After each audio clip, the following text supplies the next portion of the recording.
Hello, you beautiful people. So, I'm guessing that you clicked on this video because you're just a tiny bit curious about the upcoming characters coming to Honkai Star Rail and want to plan your savings a little bit ahead of time to pull for your favorite unit, right? Well, luckily for you, you've landed on the perfect video to get all this banner-related info. Today, I'm mainly going to talk about all the characters that will be featured on the limited banners from patch 3.2 to 3.5, and along with this, we'll also take a look at some speculations related to the rerunning units. Other than all that, we're going to talk about the upcoming characters which are going to be released very late into the Amphoreus arc, basically referring to units like Cyrene and March 7th's new form. Yep, do remember to stick around for that, because I also have some info related to the Fate collab, Constance, and other info which might be insanely huge if you're a DOT archetype enjoyer. Before we begin, let me just borrow a minute to quickly tell you guys about a small giveaway that I'll be hosting in this video. So, I'll need you guys to make a little bit of effort and go down in the comment section to leave a simple comment, and by doing that, you will easily make yourself eligible to enter this 10 Express Pass giveaway that I'll be hosting in this video. Honestly, I would say that's a pretty easy way for participation, right? Also, just want to let you know that you don't need to be subscribed to the channel or anything like that to enter it either, so don't worry about it at all. The winners will be chosen randomly, and I'll announce the results for this giveaway in around 2 to 3 weeks after posting this video. Other than that, I want to let you guys know that yesterday, I opened a Discord server because I saw a lot of people were asking for it. Now, to celebrate its opening, I'll be hosting another small 5 Express Pass giveaway there as well, which you can simply enter just by joining the Discord. Lastly, I just want to say, thank you for all the support, and I genuinely love you guys so much. Anyways, with that done, I'm just going to mention the usual disclaimer that everything which I mention in this video is based on info taken from different sources, and it might be changed at any point of time, so take all this info with a grain of salt. With that being said, let's begin without wasting any more of your time or energy. Alright, starting with the limited banners for patch 3.2, due to the drip marketing culture. We're already aware that this patch is going to feature a total of 2 new characters, just like most of the other HSR patches, and these 2 characters are going to be Castorice and Anaxa. Now, going by the drip marketing's release order, Castorice will be featured in the first half of the patch because her drip marketing was posted on February 11th. At the same time though, Anaxa will get his featured banner in the second half of the patch because his drip marketing was posted a day later. Next up, before moving on to the reruns for this patch, I want to give you guys a quick summary on Castorice and Anaxa and their kits, just to help you guys decide if you actually want to pull for these characters or not. Still, if you're literally not interested in their kits at all, or if you've already seen my last video, then you can simply skip to the rerun section of this video through the timestamps that I made. Okay, starting with Castorice, she is going to be a quantum type unit who follows the path of Remembrance, and after Aglaya, she's going to be our second Remembrance-based main DPS unit. So, her entire kit basically revolves around HP manipulation by draining your team's max HP, and using this drained HP, she buffs her Memo Sprite, who is also a huge undead dragon. Now, due to her kit functioning like this, she is obviously going to be insanely synergistic with healers, especially those units that can heal for a really good amount like Gallagher and Luocha. Honestly, as of right now, Castorice looks like a top-tier DPS who is going to be really good in all the 3 endgame modes. Overall, if you're looking for a really good DPS and you also like her design, it's basically a no-brainer choice, and you should definitely try pulling for Castorice. Moving on to Anaxa, he is going to be a wind-type unit who follows the path of erudition, and he will play the role of a sub-DPS on your team. Basically, Anaxa is somewhat like a hybrid between a main DPS and a support because he deals a pretty decent amount of damage on his own, but at the same time, he provides so much utility to your entire team that it's kind of insane. Firstly, his main selling point is that he can literally implant all the 7 weaknesses on an enemy at the same time, which is already really good. Other than that though, he also stuns the enemy whenever he uses his ultimate, and if you pair him up with another erudition character on the team, he also increases the damage dealt by your entire team by 30%. All in all, right now, Anaxa is genuinely a very all-rounded and complete character, and if you're thinking of pulling for him just to pair him up with the Herta, I would say that's a pretty good idea because both of them synergize really well with each other. Anyways, with that, we're totally done discussing the 2 new limited units that are going to be featured in patch 3.2. Without wasting any time at all, let's move on from this and take a look at the units who are going to appear on the rerunning banners in this patch. So, For like the first time ever in a while, we actually have some solid info on the rerunning banners from a bunch of very reliable sources, and I have to say, this patch might be a bit brutal for the people who have been waiting for a doctor ratio rerun. Yep, in patch 3.2, we're going to see a total of 4 characters appearing on the rerunning banners, and these units are going to be Acheron, Jiaoqiu, Dr. Ratio, and Aventurin. Honestly, from a rerun perspective, none of these characters align with the usual HSR policy, where they only rerun characters who are really synergistic with the newly released units. I mean, we have already seen this happen a lot of times with Firefly and Ruanmei in 2.3, Fei Xiao and Robin in 2.5, Jingyuan and Sunday in 2.7, and lastly, the Herta, Jade, and Robin in 3.0.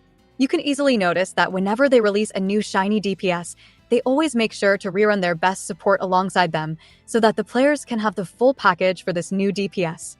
On the other hand, if you aren't focusing on just the newly released units, then the reruns for patch 3.2 honestly have a great synergy together because both Acheron and Dr. Ratio synergize insanely well with Jiaoqiu and Aventurin.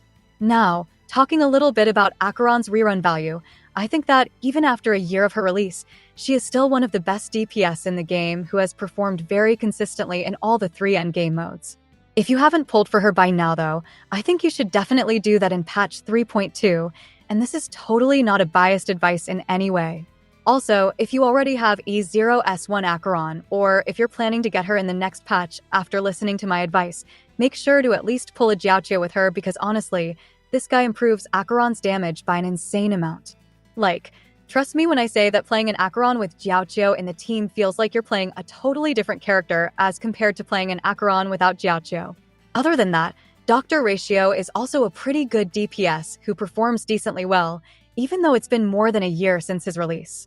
I mean, I know for a fact that there are a lot of people who have been waiting for his rerun, just because they want to pull for his light cone or his eidolons, so good luck to all of you. Finally, talking about Aventurin, he honestly has one of the highest pull values for your account because he is arguably the best sustain in the game right now.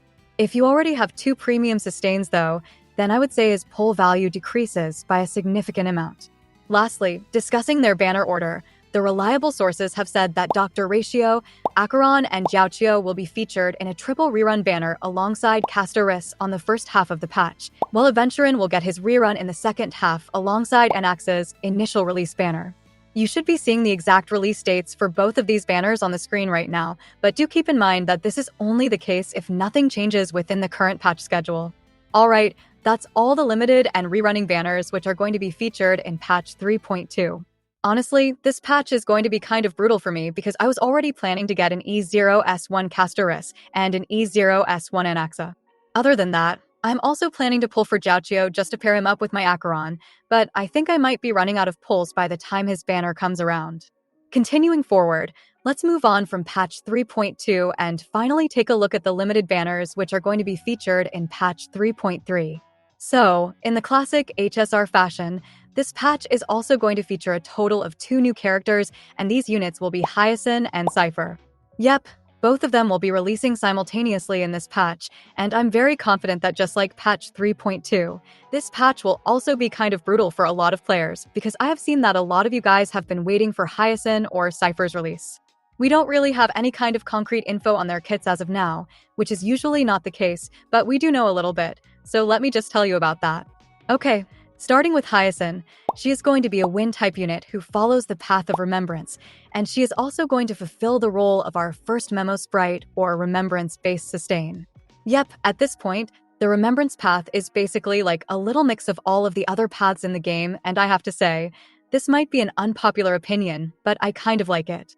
Talking about Hyacine though, a somewhat reliable source recently stated that she is going to be a sustain specifically designed for units who play around the HP manipulation mechanic. Basically, what I'm trying to say here is that she is most likely going to be the dedicated sustain for castorice, Maide, and Blade teams, but I'm pretty confident that she will also have some kind of universal buffs in her kit. I mean, they kind of need to give her universal buffs because these buffs will increase her pull value by quite a lot, even if you don't have any of the 3 units that I just mentioned on your account. Other than that, The source also stated that she will have a really high base speed, and this info also aligns with the fact that we recently got a planar set, which increases outgoing healing bonus by 20% if the wearer's speed is above the 180 speed threshold. At this point, I think it's very obvious that this planar set is going to be her best in slot set, and if you're planning to pull for hyacine just like me, you should definitely start pre-farming this set right about now. Lastly, I'm just going to put it out there that her memo sprite is most likely going to look like a little unicorn, and I think she's already a must-pull unit for me because I really like her design quite a lot. Next up, talking about Cypher, she is going to be a quantum-type unit who follows the path of nihility, and she is most likely going to play the role of a main DPS on your team. Honestly, for a long while, I think most of us believed that Cypher will be a DOT-based unit, but according to the new info, she is just going to be another main DPS type unit who scales off crit, and her kit is mainly going to be based around dealing additional damage. Yep, that's quite literally all the info that we have on Cypher as of now. I have to say, I was kind of expecting her to be either a DOT-based unit or a second dedicated nihility partner for Acheron. If she really turns out to be a main DPS though, then I might just skip her for phainon even after really liking the concept of her design. Anyways, with that, we're done discussing the limited units which are going to be featured in patch 3.3, and without wasting any time, let's quickly take a look at the rerunning units for this patch. Honestly, there aren't many educated speculations I can make because this patch is genuinely quite far away for now, but I think almost all of you will agree that this patch might be the best time to give us a Blade rerun, right? I mean, Hyacine is most likely going to be his best in slot sustain, who will also boost his damage, and potentially, Blade might even receive some direct buffs to his kit, which is really nice as well. Overall though, I genuinely have no idea which other units might get a rerun in this patch aside from Blade, and we might even see a potential Sunday rerun, but that's totally based on a speculation right now. With that though, we're done discussing all the limited and rerunning banners which are going to be featured in patch 3.3. As I said before, this patch is also going to be kind of brutal for me, just like patch 3.2, because I will be totally broke after pulling for both castorice and anaxa. Somehow though, I'll also need to get enough pulls to get a hyacine on my account, and I literally have no idea how I'm going to get these pulls. Finally, moving on to the last section of the video, I'll compile all the info that we have right now on the upcoming units from version 3.4 all the way up to version 3.8. Alright, so starting from patch 3.4, I know I have already said this for patch 3.2 and 3.3, but just like both of those patches, this patch is also going to be extra brutal because the two new units in this patch are going to be phainon and saber. Yep, according to a somewhat reliable source, the Fate and HSR collaboration is most likely going to take place in the second half of patch 3.4, and it will include a total of 2 characters from the Fate franchise, namely Archer and Saber. Honestly, I think all of us definitely expected that Saber would be a 5-star character considering the fact that she is literally the face of the Fate franchise, right? Other than Saber though, I don't really know why they're making Archer a 4-star unit when he is also a really popular character. Honestly, at this point, I think I'll just be happy knowing the fact that I at least have a realistic shot at getting an E6 Archer on my account.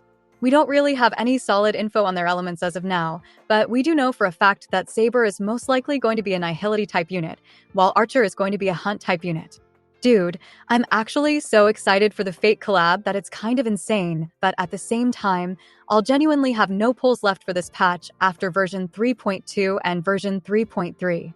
Moving on to phainon. Just like Cypher, we don't really have any kind of concrete info on his kit as of now, but we do know that he is most likely going to be a physical type unit who follows the path of destruction. I have to say, after playing the story for patch 3.1, I actually started liking phainon quite a lot, and I might try to pull for him when he is up on the limited banners in patch 3.4. Next up, taking a look at patch 3.5, I think all of you already know, and I don't even need to say it, that just like the other patches, this patch is also going to feature a total of 2 new characters, and these units are going to be Cyrene and hyacine. We recently saw a sneak peek at both of their designs in Triby's PV, and they were also teased in the Empress trailer all the way back in October 2024. Seeing as both of them are quite far away for now, we genuinely know nothing about their kits, but according to a source, hyacine is going to be a physical type unit who follows the path of nihility. Yep, she is the unit that I mentioned at the start of the video because she's most likely going to be a DOT-based unit, and I know that the DOT enjoyers have been starving for quite a while at this point, so this is a pretty huge news for them. By the way, I just want to say that I somehow also like the design of both of these characters, but I guess at this point, it's probably not that surprising to you guys because I like pretty much every character during the Amphirius arc. Continuing on, in patch 3.6, the two newly released units will be a 5-star form of March 7th and Dan Heng, which is honestly kind of huge. I mean, I already love both of them quite a lot, and I'm definitely getting them even though I might have to take out the wallet, but there's quite literally no way I'll ever skip a 5-star version of March or Dan Heng. Surprisingly though, we actually do have a little bit of info on both of these units, and starting with March 7th. Her new form is going to be an Ice-type unit who follows the path of remembrance, and she is most likely going to play the role of a support on your team. I think this new form of March is supposed to be somewhat like an evil version of her, and I definitely thought that she would turn out to be a main DPS just because of this evil theme. I'm not really complaining at all though, because I'll take a really good support over a really good DPS any day of the week. Moving on to Dan Heng, his new form is going to be a Fire-type unit who follows the path of preservation, and yes, he is obviously going to play the role of a sustain on your team. Dude, I might be hoping for too much here, but imagine if March 7th's new form and Dan Heng's new form have perfect synergy with each other. I would actually love that so much because if they have perfect synergy, I can always just play and use both of them together with any DPS that I want. By the way, I have already shown this picture like a lot of times by now, but Dan Heng's new form is most likely going to look like this, and this character actually looks really cool. Lastly, in patch 3.7 and patch 3.8, we're most likely getting a total of 2 new characters, namely Cyrene and Constance. Yep, I know that a ton of you guys have been waiting for Constance since we first saw her in that one trailer, and she is finally going to get released in patch 3.8 after so long. We obviously have no idea what her kit is going to be like, but I have a feeling that most of you guys don't really care about her kit, and you're going to pull her anyway just because of her design. Other than that, Cyrene or the Alicia XP is also going to get her featured limited banner in patch 3.7. Honestly, I'm officially going broke in this patch because I'm most likely going to E6 Cyrene, and I'll somehow have to manage that while pulling for the other characters that I like during the Amphirius arc. Anyways, with that, I've covered all the limited and rerunning banners from patch 3.2 to patch 3.3, and some upcoming characters from patch 3.4 to 3.8 as well. I really hope you guys enjoyed watching the video, and do remember to comment down which character you're going to pull for in these upcoming patches. Personally, I'm getting an E0S1 castorice and an E0S1 anaxa in patch 3.2, and after that, I'm probably going to save all my jades for phainon in patch 3.4. Also, if you actually ended up watching until the very end, thank you, and you might want to consider subscribing as well. With that being said, as I stated at the very start of the video, I really love you guys, and I will see you in another one.